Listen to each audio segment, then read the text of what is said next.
con un país en sintonía. Son en punto las 8 de la mañana. ¿Qué tal? ¿Cómo están? Muy buenos días. Gracias. Bienvenidas, bienvenidos a nuestra ventana de opinión aquí en la emisora que está en el corazón del pueblo. 13 años de acompañarlos y que nos acompañen cada mañana a las 8. Hoy me dice el viceministro Fernando Rodríguez que está por venir, ex viceministro, y ya está con nosotros don Eli Feinza, con economistas de mucha experiencia, de visiones y perspectivas distintas. Vamos a acercarnos al ejercicio de rendición de cuentas y anuncios que hizo ayer, por supuesto, ese es el tema obligado de la jornada, el ministro de Hacienda, Rodrigo Chávez. Hay repercusiones variopintas, reacciones de mucha índole respecto de los muchísimos temas, aristas que abordó el ministro en un día que no era un buen día, ni para su comparecencia ni para el país, porque nos rebajaron la calificación, una vez más nos rebajaron la calificación, y esta vez fue Moody's. Don Alan Arroyo, buenos días, ¿cómo está usted? Buenos días. Buenos días, perdón, buenos días Vilma, también a todos los oyentes de Colombia, es un gusto estar acá esta mañana, comenzando jornada así con un panorama quizá un poco pesimista para algunos.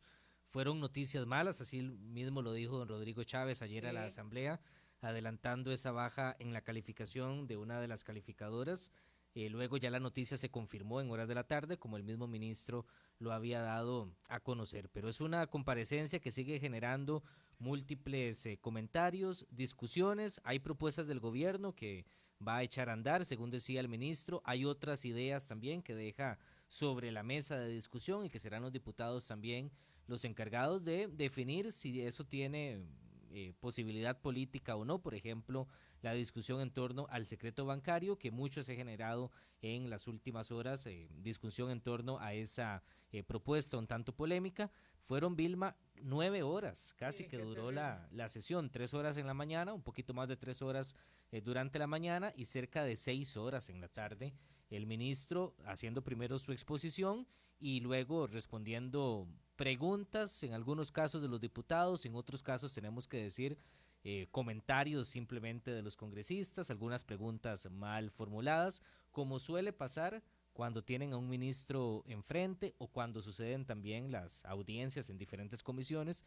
Muchas veces los diputados se van por sus comentarios, no hay preguntas y algunas veces desaprovechan esa oportunidad de tener a un máximo jerarca, en este caso al de Hacienda, al frente de ellos. Pero bueno, eso es parte también de la dinámica y composición de la Asamblea Legislativa. Sí, fue un ejercicio de rendición de cuentas, de anuncios, de tolerancia y de mucha paciencia, sí, porque algunos de los cuestionamientos, vaya, o en algunos casos son terribles. Hubo muchos periodos de la comparecencia donde no había casi nadie poniendo atención. Bueno, sí, lo usual, ahora que estuve siguiendo un poco las sesiones del juicio político de Donald Trump, uno se da cuenta que entre un congreso y otro no hay mucha diferencia entre los congresos, y hay gente muy seria y hay otra que no lo es tanto, y personas muy atrevidas para formular cuestionamientos u opiniones que por supuesto no conocen de una materia que es muy difícil. Por eso mejor le preguntamos a los que saben. Sí, y en muchos casos, Vilma,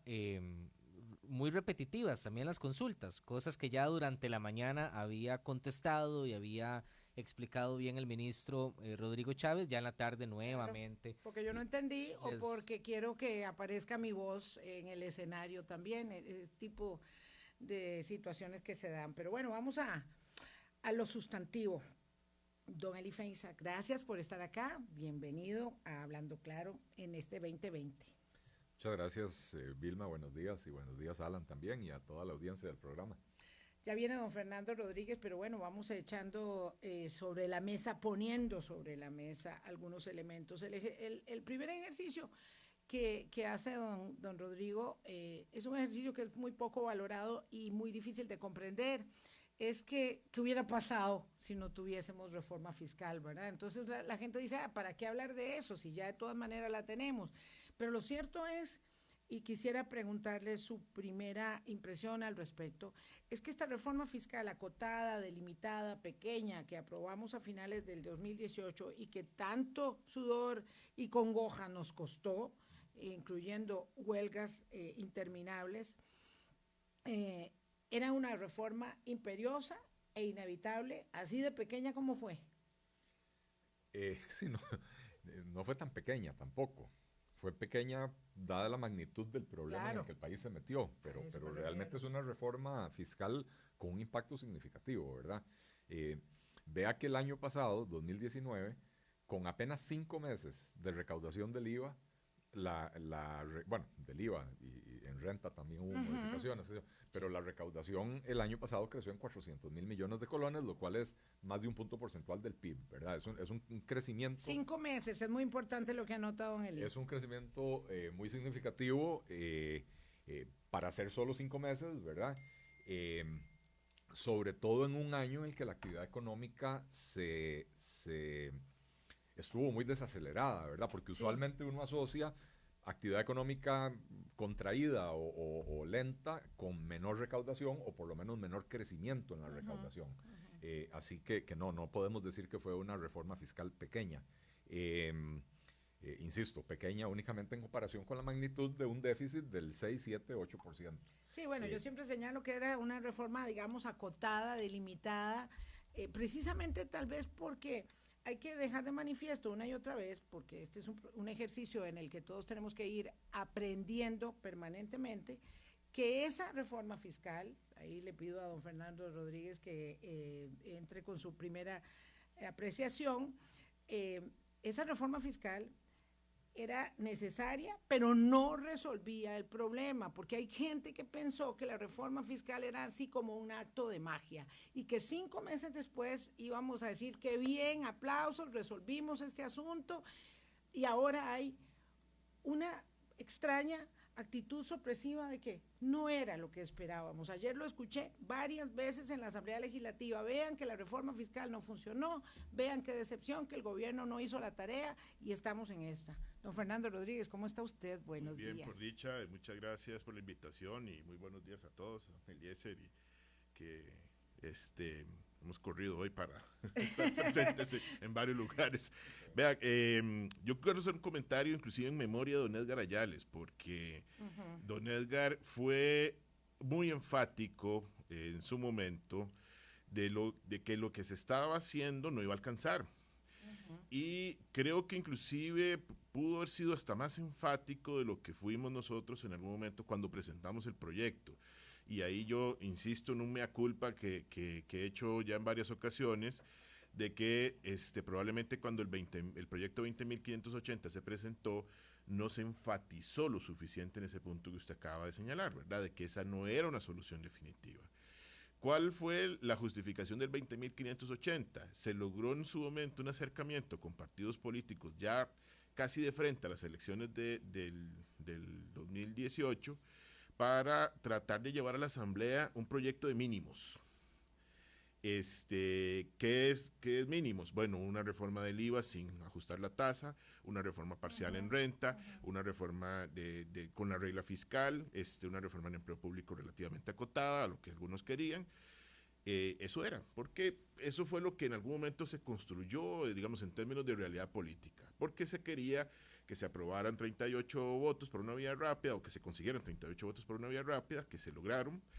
Lo que pasa es que, bueno, ya después la cosa se complicó, los diputados entrantes dijeron yo quiero participar de ese proceso, y empezó casi que el proceso de nuevo, el nuevo gobierno le introdujo algunos cambios, y creo que se perdió en esa discusión este punto. Esta reforma no era la reforma, como diría Guillermo Zúñiga, era una reforma y una reforma insuficiente. Entonces, además nos encontramos en una coyuntura el año pasado que no favoreció la aplicación de la reforma por diferentes razones, y ahora entonces cerramos en el 2019 con un problemón, porque resulta que Costa Rica implementa una reforma y obtiene un déficit mayor, mucho mayor, al de los 2 años previos inclusive. Y eso creo que es una de las valoraciones que hace la gente de Moody's para poder tomar la decisión que toma ayer con respecto a la calificación de riesgo. Ahora, yo quiero decir en este punto, ¿verdad? Que sí, tenemos un problemón, pero ese problemón no es culpa de la reforma fiscal. No. Ese problemón es culpa de la indisciplina fiscal del actual gobierno, ¿verdad? Y usted puede observar el comportamiento del gasto. Fernando seguro ya oyó eso también. Sí. Usted puede observar el comportamiento del gasto en el año anterior, ¿verdad? Cuando usted lo analiza trimestre por trimestre y compara cada trimestre con el mismo trimestre de un año antes, ¿verdad? Usted no puede comparar el tercer trimestre de un año con el cuarto trimestre del año, porque en el cuarto trimestre se pagan aguinaldos. Si usted hace esa comparación, usted va a decir en el cuarto trimestre creció muchísimo el gasto, pero es porque se pagaron aguinaldos. Usted compara el cuarto trimestre del 2019 con el cuarto trimestre del 2018 para ver qué pasó. Y resulta que en el primer trimestre del 2019 el gasto creció en más o menos 6.2%, que es 4 veces el ritmo de la inflación. ¿Y por qué? ¿Qué le permite al gobierno hacer esto? Bueno, que en el primer trimestre teníamos los ingresos extraordinarios de la amnistía fiscal, de la amnistía tributaria que se decretó con la reforma fiscal, ¿verdad? En el segundo trimestre no hay ingresos extraordinarios, no ha entrado en vigencia el IVA, se acabó la amnistía, el gasto crece únicamente un 1%, incluso por debajo de la inflación. El tercer trimestre, el gobierno empieza a recaudar IVA. Recordemos que el IVA del mes entra en vigencia en el mes de julio, pero se empieza a recaudar en agosto. Entonces ahí solo hay 2 meses de recaudación, agosto y septiembre. El gasto crece en 4% comparado con el tercer trimestre del 2018. Y vamos al último trimestre. El último trimestre ya tiene el IVA en todo su efecto, ya empieza la recaudación de renta con las reformas que se le hicieron al impuesto de renta también, y sobre todo entran $1.500 millones de eurobonos. Y el gasto corriente sin intereses, pues no estoy hablando del gasto total, no estoy hablando de estos gastos extraordinarios que dice el gobierno que tuvo que hacer. El gasto corriente sin intereses creció en un 12.6%, si no me equivoco, más de un 12%, lo cual es 8 veces el ritmo de la inflación. ¿Y qué nos demuestra esto? Que más allá de eventos extraordinarios que sucedieron en el año pasado, que hubo que capitalizar el Banco de Costa Rica, que hubo que rescatar a Habdeba, etcétera, más allá de eso, que son las excusas que pone el gobierno, la realidad es que hubo una tremenda indisciplina fiscal de parte del gobierno, que como un chiquillo malcriado, en el momento en que tiene plata en el bolsillo, la dispara. ¿En qué se gastaría la plata? Porque claro, alguien me planteaba a mí que los números del 2019 hubieran sido mucho más positivos si no se hubiera hecho inversión en obra pública, que estoy hablando de gasto corriente. Entiendo que ahí, no sé si es ahí donde está ese gasto, y ahí, que entonces hubieran salido mejor. Porque, digamos, de pronto, entonces, esto es jauja, digamos, es que el gobierno que tiene plata gasta más plata, o realmente el gobierno que tiene plata aprovecha para paliar, digamos, huecos y problemas que ha venido dejando de pagar, como las transferencias que no se le han dado por completo, o las deudas que tiene que pagarle a la caja, a 1000, ¿verdad? Momentos, porque esto es como cuando a uno ya no le alcanza el presupuesto, está enjaranado con todo el mundo, y le llega una plata y le tiene que abonar puchitos a los demás. Sí, yo creo que hay una mala planificación de algunas partidas del gasto, viéndolas entre el 2018 y el 2019. Por ejemplo, en la parte de gasto capital, en el 2018 hay una caída muy pronunciada, cae 25% con respecto al 2017, pero al cierre del 2019 crece como un 50%. Entonces, gasto de capital es obra, es inversión. Sí, eso es lo que vemos en la calle. Pero al final uno dice, bueno, esto no se va a ejecutar todavía, porque esa es la transferencia financiera del gobierno central hacia el Consejo Nacional de Vialidad. Entonces, la pude haber planificado mejor desde el punto de vista financiero para evitar ese problema, flujo de caja al gobierno, cuando sé que el CONAVI todavía no la está ejecutando. Y en transferencias, si uno ve el gasto a lo largo del año, hubo saltos muy raros. En algún momento las transferencias prácticamente no crecieron, y de repente de un momento a otro estaban creciendo un 5 y pico %. No sé por qué, habría que meterse con mucho más detalle, analizar en el caso de las transferencias qué fue lo que pasó, porque el comportamiento en remuneraciones fue mucho más estable. También tuvo algunos brincos por los problemas que tuvo el gobierno en algún momento para pagar el ajuste salarial, pero no dio esos saltos. Y en transferencias habría que ver qué hay detrás.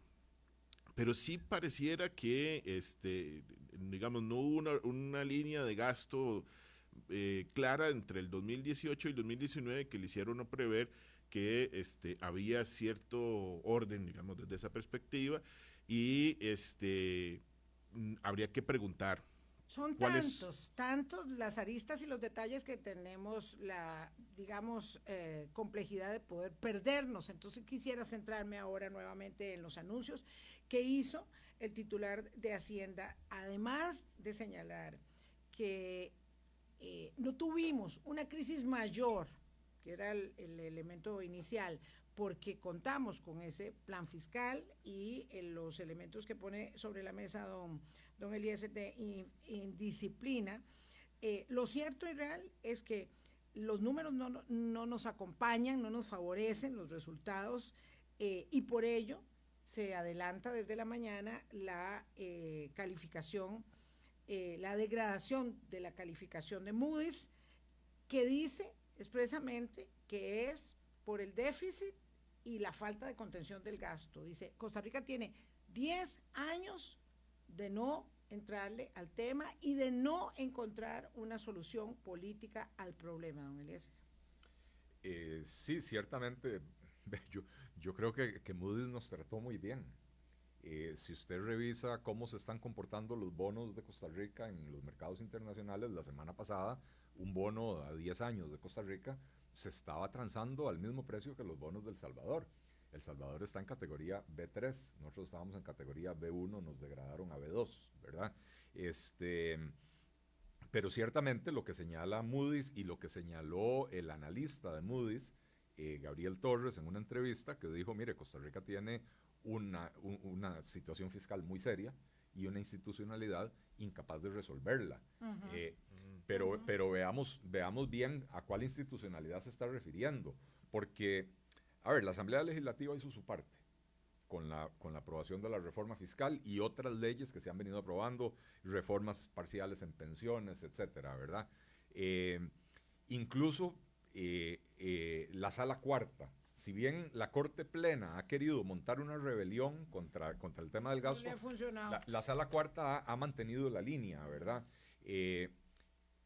Y el gobierno, que había hecho la labor de vender la reforma fiscal, una vez que la tiene, demuestra este comportamiento que describí en mi intervención anterior, ¿verdad? Entonces, realmente, ¿cuál es la institucionalidad que no lo quiere resolver? Esto sucede siempre. Un gobierno con plata fresca se la dispara. Vea lo que pasó en diciembre del año pasado. Se aprueba la reforma de pensiones. O sea, bueno, se han aprobado varias reformas parciales a las pensiones de lujo, ¿verdad? Se estima que van a generar un ahorro de 12,000 millones de colones a lo largo de 9 años. Inmediatamente el gobierno va y presenta un proyecto de ley para gastarse esos 12,000 millones de colones. Y entonces la excusa es, eso es muy poquito, eso no le hace mella al déficit fiscal, eso no le hace mella al endeudamiento. Bueno, pero es que, como ya vimos en la propuesta de ayer del ministro de Hacienda, a pellizquito se mata el burro, claro, ¿verdad? Ahora le están quitando plata a todas las instituciones que tienen superávit. Incluyendo algunas a las que no se puede. Incluyendo algunas a las que no se debe quitarles dinero, ¿verdad? Pero a ver, a Recope le van a quitar 9,500 millones, a Sutel le van a quitar 5,600. ¿Por qué? Si eso es muy poquito. O sea, si el criterio es que 12,000 millones es muy poquito y entonces hay que gastárselos, ¿por qué le vamos a quitar 5,600 a la Sutel, verdad? Entonces, reforzar una vez más el punto de que aquí lo que hay es un tema de indisciplina por parte del Poder Ejecutivo, no solo vamos a echarle aquí los clavos también a don Fernando, el gobierno del que él fue parte, anterior, el gobierno, y todos, a ver, en el gobierno de Óscar Arias, terrible, producto de una crisis, se dio un incremento desmedido del gasto público como una medida para enfrentar la crisis. Lo que pasa es que después no se recogió. Aumentamos la ¿verdad? planilla, engordamos la planilla de la Engordamos caja la y del planilla. ICE. Y eso nos está costando. Así es. Y nos va a costar más todavía. Y después vienen y le dicen a uno, algunos colegas que lo hacen más por mala fe que por estar desubicados, le dicen a uno, no, pero ni el ICE ni la caja afectan el déficit fiscal. Sí, no afectan el déficit fiscal, pero encarecen la producción, encarecen la contratación, y entonces todo esto es parte de una situación. Tenemos una situación donde la economía está creciendo menos, ¿verdad? donde no genera suficiente empleo, ni siquiera para mantener un nivel de desempleo inaceptable del 8 o 9%, sino que ya se nos disparó al 12%, y esto se traduce en menor recaudación, esto se traduce en otro montón de problemas. O sea, todo está ligado al final de cuentas. Todos los elementos de la tormenta perfecta. El ex viceministro Fernando Rodríguez de Hacienda y el economista Eli Feinsack nos acompañan esta mañana. El ministro de Hacienda, don Rodrigo Bolaños, presentó propuestas de ley, algunas, otras no lo son, pero la mayoría lo son, para destinar recursos para paliar, reducir el déficit fiscal y paliar la deuda pública. La venta de VIXA, dice, como que no se atreve, ¿verdad?, concesión o venta de la Fábrica Nacional de Licores, que nos ha cogido tardísimo, ¿verdad?, para tomar algunas de esas medidas. Y luego la utilización de superávits de las instituciones. Empecemos por el principio. Venta de VIXA y venta o concesión de FANAL. Don Fernando. Sí, vamos a ver, un comentario general, porque yo creo que lo que está planteando el ministro Rodrigo Chávez es una serie de medidas para poder darse un respiro temporal durante un plazo relativamente corto, que si uno, digamos, jugando con tiempos legislativos y todo eso, lo acomoda bien, podría ser de hasta 2 años, ¿verdad? O sea, vamos a ver si da para tanto. No es un montón de recursos, pero lo que yo creo que él está haciendo es diciendo, ok, mire, denme este respiro. Yo necesito que maduren algunas medidas que se aprobaron en diciembre del 2018 porque todavía el efecto no se ve. Y mientras tanto, entonces, esto me permite desahogar un poco la presión para poder respirar más o respirar mejor y poder eventualmente ya poner la deuda en un nivel que sea sostenible. Entonces saca estas medidas, empiezan a escarbar recursos de instituciones autónomas y proponen la venta de estas 2 instituciones. En un proceso que habrá que ver cómo se lleva en asamblea, ¿verdad? Porque, bueno, siempre que hay una propuesta, habrán alguien que eventualmente pues se oponga. Ya por ahí leí que alguien se estaba oponiendo al traslado de recursos de Fonatel, que decía que eso no se podía hacer, etcétera. La misma entidad. La Fonatel, sí. La misma y la Fonatel. Cámara de Infocomunicaciones. Bueno, yo.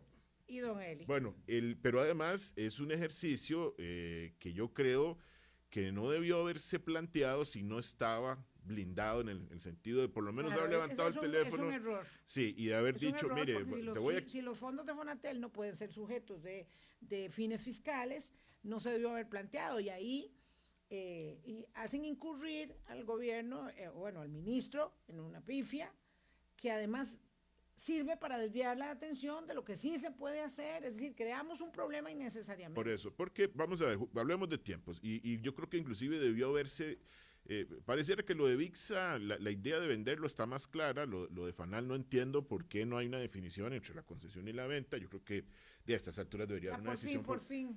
Yo le puedo decir por qué no hay una definición clara, porque en la mentalidad estatista, vender cosas es malo. VIXA a nadie le importa porque nadie que tenga menos de 45 años nunca vio a VIXA, ¿verdad? Por lo menos yo cuando era carajillo me acuerdo que había un edificio donde ahora está Recope, sí, ¿verdad? Que ahí era VIXA, pero nadie se acuerda, se acuerda de esa cochinada y nadie nunca ha entrado a una sucursal de VIXA, entonces nadie la va a defender, ¿verdad? Sí. FANAL, yo no sé cuál es la obsesión de la gente con tener un Estado produciendo alcohol y por el otro lado teniendo instituciones para tratar el alcoholismo, no tiene ningún sentido. Pero lo más probable es que después nos van a salir con una concesión a título gratuito algún grupo de interés, laica, ¿verdad? Es una tos muy fingida la de ¿verdad? Nadie se la cree. Sí, no pretendía que me la crea. ¿Cómo se llama? Pero probablemente va por ahí el asunto, ¿verdad? Y entonces es concesionarla para que eventualmente un operador privado genere utilidades para con esas utilidades sostener otro elefante blanco que es el CNP. ¿Verdad? Ese es el... Ok, regreso. Entonces, yo lo que veo es que aquí debieron haber habido definiciones, claras. Espero, pareciera que no, pero espero que esto se haya hablado. Y digo que pareciera que no, porque si empiezan a saltar los conejos por ahí, Pareciera que esas conversaciones el fin de semana no se dieron. No. Entonces, ¿qué es lo que va a pasar? Yo quisiera que estas medidas iniciales pudieran verse en asamblea y eventualmente decidirse sobre ellas de aquí a abril, antes de que las sesiones extraordinarias terminen. Y entendería que por esa razón el gobierno ayer llegó con el proyecto del traslado de los recursos de una vez. Porque lo presentó antes el proyecto pagar. iniciar la comparecencia. Sí. El proyecto pagar es. Sí, el del que le pellizca a todo el mundo. Ajá. ¿Por qué? Porque si no se hace en abril, mayo es un mes muerto. Inclusive antes del 1 de mayo ya la asamblea empieza a caer en una pausa media extraña, ¿verdad? En la que no estamos legislando porque estamos poniéndonos de acuerdo a ver cómo nos vamos a gobernar a partir del 1 de mayo. Esta Semana Santa ahí de por medio. Esta Semana Santa es un punto importante, tener razón, pero además las comisiones, por esas cosas ilógicas del funcionamiento parlamentario, se desconvocan de manera automática y no se convocan hasta que el presidente legislativo las vuelve a armar y las conforma. Que usualmente es tercera, última semana de mayo. Así es, perdemos mayo. Sí. Entonces, si no sale esto en abril, mayo es mes muerto, junio y julio son meses en donde la discusión vuelve a meterse con toda la agenda y deberíamos esperar hasta las extraordinarias de agosto de nuevamente. Esto no va a generar el mismo impacto si lo apruebo en abril a que si me espero en los últimos 4 meses del año, porque además si no lo hago en agosto le cae el presupuesto a la asamblea y ya la cosa se complicó y ya no vería efectos este año. Entonces yo creo que el gobierno va a tener que empezar a sacar el brazo en términos de negociación, a poner músculo político en la asamblea para empezar a movilizar esta agenda, a definir cosas. Con Fanal tendrá que definir si va a ser venta o concesión, pero definirlo rápidamente para que pueda empezar a buscar los espacios para negociación, porque si no, esto no va a generar ningún impacto este año y entonces volveremos a plantear los mismos problemas con los que cerramos el año pasado. O sea, ya tenemos financiamiento alto, que ahora va a ser más caro cuando tengamos, si se lo dan al gobierno, la posibilidad de ir a colocar recursos afuera. Y no vemos todavía, digamos, la situación económica caminar como para que eso ayude a jalar la carreta un poco más. Así que todavía lo planteado ayer está, lo veo yo así, muy crudo. Pero además hay otras medidas, y no quiero que se me vaya, que el ministro las está planteando y que cuando uno las ve en el largo plazo, uno dice, bueno, esto está muy bonito, pero a eso le falta hilvanar más. El plantearse la meta, por ejemplo, reducir la evasión a la mitad, solo con hacer reformas en los sistemas informáticos, me parece que es más una aspiración que una meta factible. Sí. Porque además, Fernando, vos viste el cronograma. Muy corto, pues jamás. Un cronograma utópico. Muy corto. O sea, ellos pretenden tener esto con ley aprobada, licitación y entrada en operación en un año. Sí, es más, eso no va a suceder. Es un préstamo lo que está pidiendo. Va con un préstamo internacional que requiere 38 votos, etcétera. Un préstamo, voy a contextualizarlo para nuestra audiencia, es un préstamo por $160 millones para el fomento, dícese, de la Hacienda del Bicentenario, para que tenga las herramientas tecnológicas que necesita para lograr los fines de recaudación que se proponen. Cuando el ministro empezó a hablar de eso, empezó a hablar de entre 80 y 150 millones de dólares. Ahora ya va por entre 160 y 350 millones de dólares, ¿verdad? Entonces, pero el préstamo es de 160 millones, el préstamo. Sí, vamos a ver, y porque eso es otro tema. Bueno, pero hay un punto muy importante. Vea que si esto se lleva tiempo, que instalar un sistema informático en un ministerio no es como cuando uno baja el Windows 10 para el computador, perdón por el anuncio. Y usted se pone a instalarlo y le funciona, ya está, y después medio ahí empieza a travesear y aprende a usarlo. Uno puede traer una base, digamos, una infraestructura informática básica, pero hay que ajustarla, porque la legislación de todos los países es diferente. Imagínense que a mí me regalaran el sistema informático de Perú, para poner un ejemplo, o sea que Perú está muy adelantado, o Argentina o Brasil, que tienen administraciones tributarias muy, muy fuertes. Resulta que en los 3 casos la administración tributaria es una agencia independiente. El ministro quiere tener un sistema informático que amarre todo el ministerio, entonces yo no puedo tener un sistema igual, porque ahí la cosa es distinta. Si me traigo un sistema, por ejemplo, para que funcione en aduanas, tengo que ajustar el funcionamiento a la realidad de los tratados de libre comercio que tengo en el país. Fernando Rodríguez, para cerrar esta idea, por lo menos para poder avanzar un poquito, quiere decir, en la argumentación de don Fernando Rodríguez, don Eli, que la aspiración de reducir la evasión fiscal a la mitad, de revisar, así en términos generales, dice revisar las exoneraciones. No dijo cuáles. Exactamente. Y fomentar la hacienda del Bicentenario son eso, son aspiraciones muy, digamos, de noble propósito, pero es esto. Estamos viendo al ministro de Hacienda de Costa Rica que plantea su plan de gobierno de apenas 2 años, con ambición, digamos, pero con poco realismo. ¿Sería así, don Eli? Muy poco realismo. Yo me he debatido entre si catalogar de utopía estas cosas o más bien de un viaje ácido, ¿verdad? Pero, o sea, realmente hay poco realismo en eso.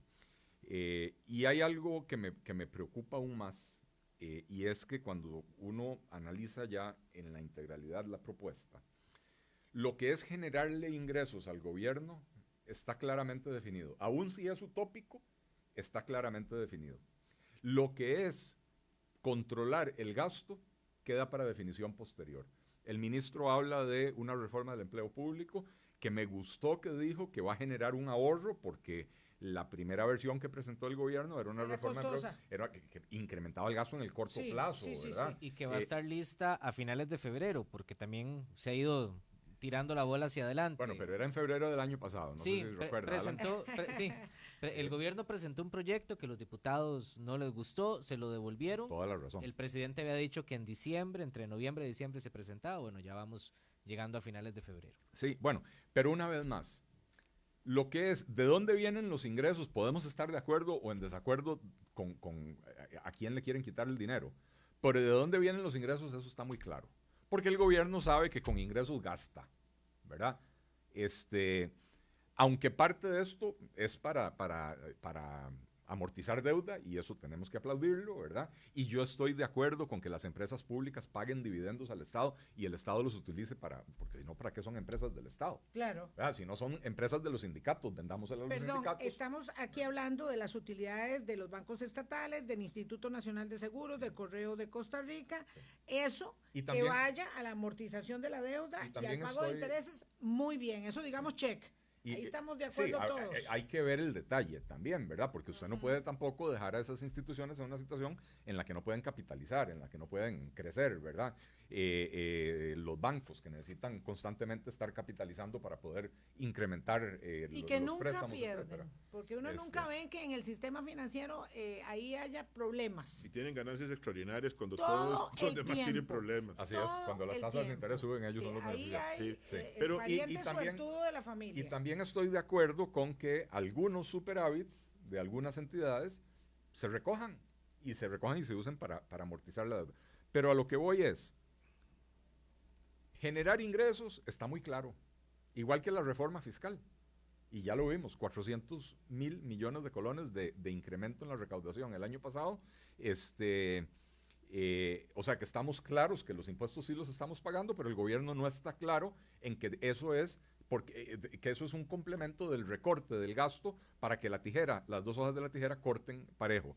Y que sin impuestos, decía Hacienda ayer, hubiéramos llegado a un 8%. Sin reforma fiscal hubiéramos estado sin reforma fiscal, 8.44 dice. 8.44. Sin reforma fiscal y gastando a lo chancho chingo, ¿verdad? Porque otra cosa es sin reforma fiscal y siendo responsable.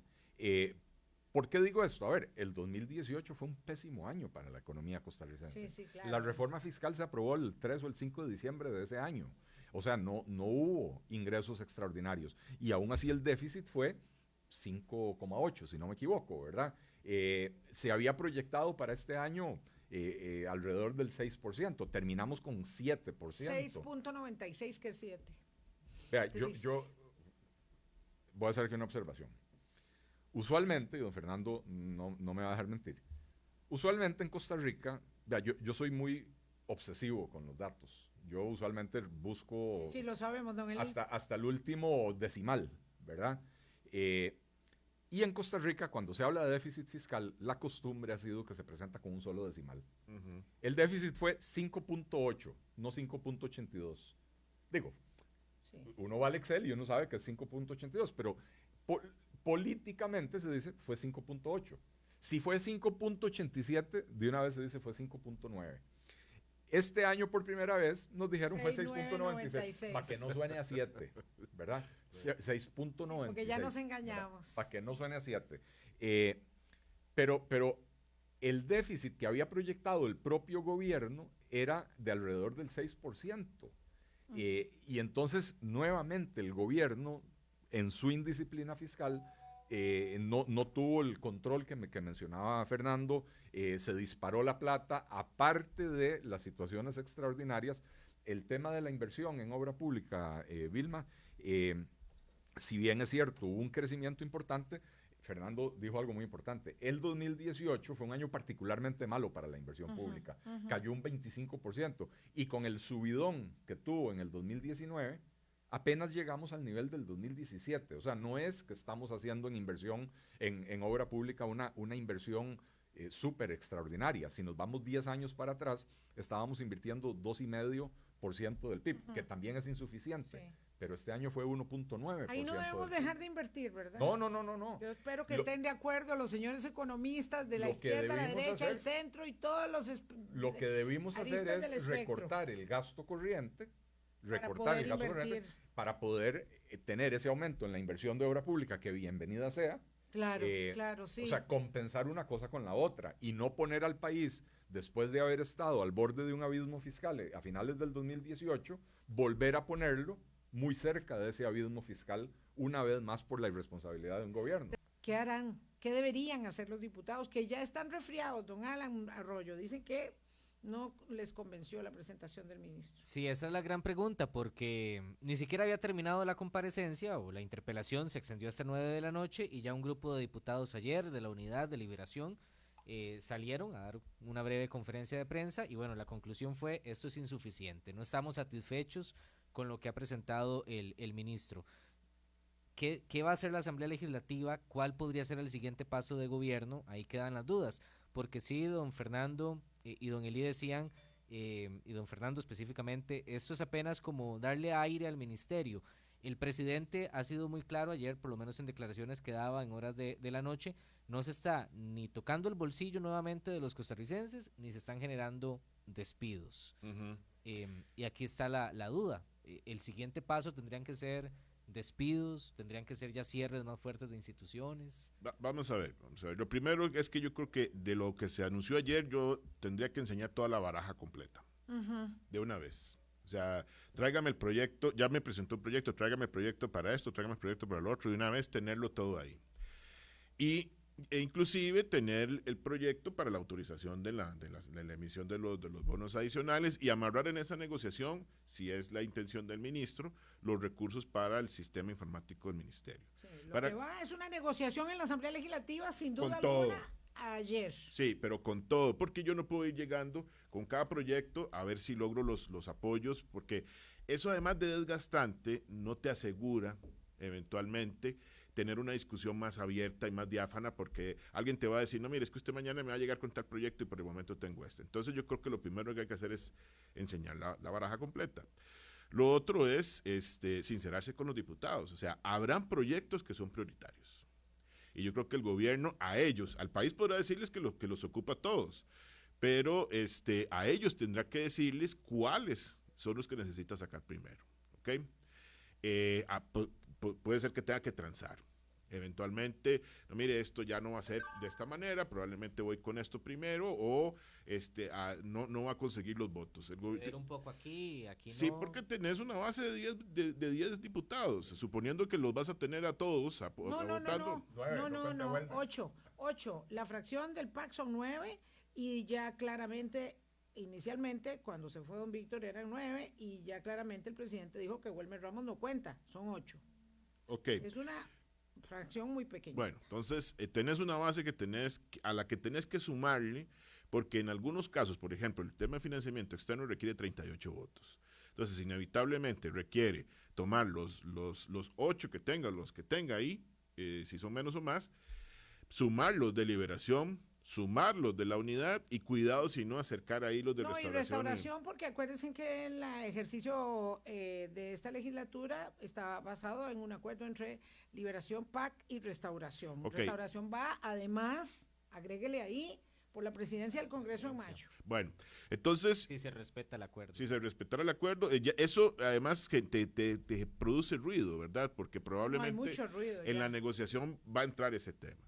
Entonces, yo creo que lo que el gobierno va a tener que hacer es tener una presencia constante en la Asamblea. El ministro de Hacienda se va a convertir, además, en un elemento político muy importante en este proceso. O sea, aquí el brazo político que le desconocemos a Rodrigo Chávez va a tener que salir y ponerse sobre la mesa, porque sabemos que es un tipo que es buen técnico, que ha sido funcionario de un organismo internacional durante mucho tiempo, que tiene su experiencia en algunos temas, pero no tiene experiencia política previa en el país porque no ha estado aquí, no la ha ejercido, entonces no se la conoce. Se supone que tiene que estar de la mano día, mañana, tarde y noche del ministro de la Presidencia, porque tiene espuela política. Les hago una confesión por experiencia propia. Cuando uno tiene un proyecto de interés particular, en mi caso me tocó con el de lucha contra el fraude, y la negociación se complica, uno termina viviendo junto con el ministro de la Presidencia en la Asamblea. A mí me tocó con Luis Paulino Mora porque era él como el responsable de ese proceso y yo pasaba en la Asamblea en la mañana, en la tarde, en la noche, lunes, martes, miércoles, jueves, porque los viernes, bueno, me tocó inclusive un viernes estar en ese proceso. En la mañana por lo menos. En la mañana, sí. Y pasa, uno entiende que es así, entonces pasa uno más tiempo en la Asamblea que inclusive en el ministerio. Pero a mí me tocó con un proyecto. Aquí vamos a tener una cantidad un abanico mayor de iniciativas. Y entonces habrá que dirigir todos los esfuerzos en ese sentido y empezar a conversar con los diputados que están reacios por la reacción de ayer. Sí. Pero necesitamos que los diputados, vamos a ver, don Eli, ¿usted qué piensa? Que los diputados sí aprueben, aunque sea un poquito aquí y otro poquito acá, para ir agregando, digamos, al empeño de disminuir la deuda, de pagar intereses, decir, porque lo realista pareciera, ¿verdad?, enemigo de lo deseable o al revés, como quiera verse, en el sentido de que si quisiéramos algo más ambicioso, como cerrar instituciones, eso tiene una complejidad política gigantesca. Algo que sea, digamos, políticamente viable pareciera no ser, como me dice un amigo aquí, fiscalmente relevante, y al contrario. Mire, hay un dicho en inglés que dice once bitten, twice shy. Una vez mordido, dos veces cauto, doblemente cauto. Ajá, ¿verdad? Claro.